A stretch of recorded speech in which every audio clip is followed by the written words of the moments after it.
Hey y'all! Today I'll be showing you how easy it is to make a homemade buttermilk pancake flight. These are just some of the ingredients we'll be using. Let's get started, y'all. First thing we'll need is 1 cup of all-purpose flour. Then we're going to add in 1/4 of a teaspoon of baking powder, 1/4 a teaspoon of kosher salt, and of course the exact same amount for the baking soda. Then we're going to take our whisk and mix these until they are well blended. In a smaller bowl, I'm going to pour in my buttermilk. Now, whatever amount of flour we use, we will match that amount with our buttermilk. So we just need 1 cup of that. Then I've melted some unsalted butter. This is about 1.5 tablespoons. Please make sure you use unsalted butter. The kosher salt we added earlier in the dry mix is all the salt we need. Next, I'm going to add in 1 tablespoon of sugar and then 1 egg. And I'm going to grab my whisk from earlier and mix this together.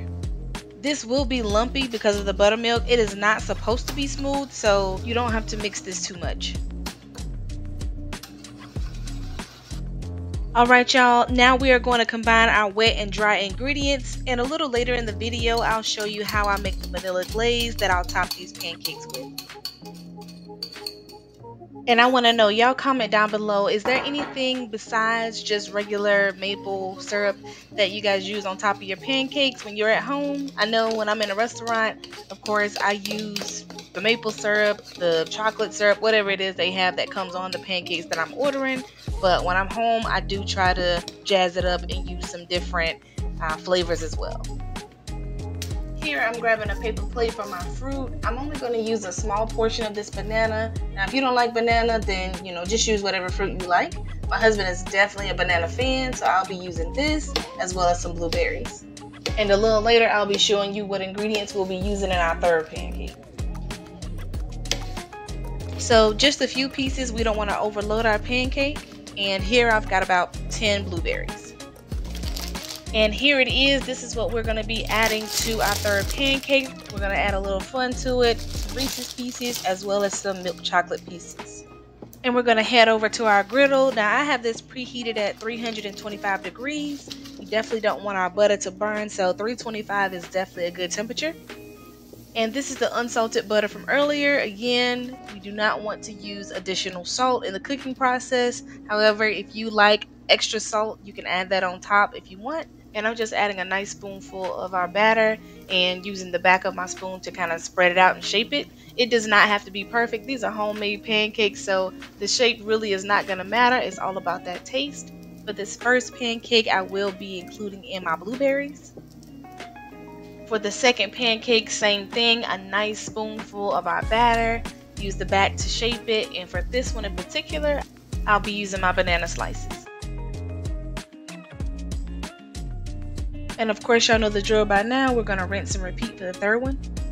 While these are cooking on one side, I'm going to show you how I make my vanilla glaze. So in this bowl, I have 3/4 of a cup of powdered sugar. And to that, I'm going to add roughly about a half a teaspoon of vanilla extract. And then I'm going to pour in just a little bit of water, which may be about 1.5 teaspoons. And that's it, y'all. It really doesn't take that much. I did use water. Now, if you prefer, you can use milk as a substitute instead. I am going to grab one of my sandwich bags and use one of my measuring cups as a holder. I'm going to pour this glaze into a bag, then cut the tip. This will make it easier for me to pour on top of my pancakes for a better presentation. You don't want to cut the tip too big. Also, if you find that your glaze is too thin, you can always add in more powdered sugar. And I'm just going to seal the top and set this to the side. It's time to flip our pancakes, and for some reason, because this is a non-stick surface and I guess I put the extra butter on there as well, this was definitely giving me a time to flip it, so I ended up grabbing a second spatula to get the job done. And once these are done, I'm going to remove them and set them to the side. And I did have enough for another pancake and I did not want to waste it, so I am going to make that as well. We ain't wasting no food over here.